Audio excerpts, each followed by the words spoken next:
The Form Builder gives you a lot of control over the look and feel of your custom form. First of all, there are some built-in styling controls available. If you select Theme in the menu bar, you can choose between a light or a dark look for your form. If you've inserted tabs or accordion sections in your form, there are a couple of color and font combinations available to you in the right panel.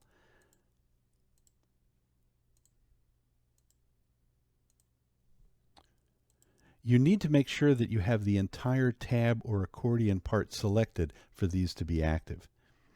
You can also add styling to almost any element within the form manually. Select the element and then scroll down and click Add Style, and this will open up a style dialog for you. Now here you have the ability to change a variety of attributes. You can change the font. You can select from some of the available choices here. There is no way to add additional choices at this time via the dialog.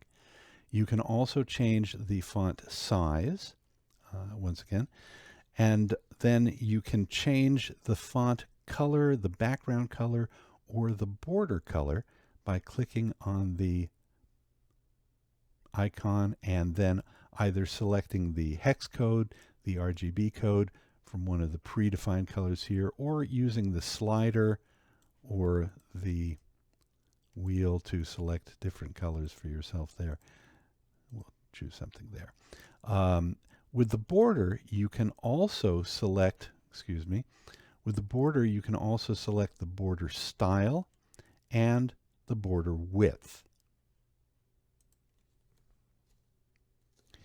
The custom section of the style dialog, you can change values for a variety of CSS properties. And this gives you a finer level of control and adds controls for things like padding, margin, etc.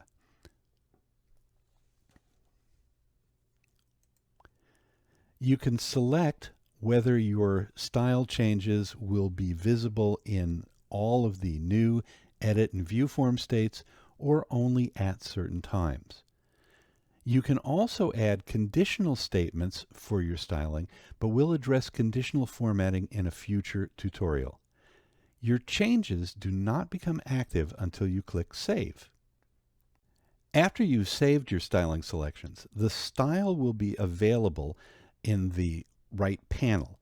You can click on the little pencil icon to go in and edit it. By the way, you can also change the style name there if you want. Make your changes and then save them. You can add more than one style per element, but conflicting commands between styles may return unexpected results. And then to delete styles, just click the little trash can icon to the right of the style name.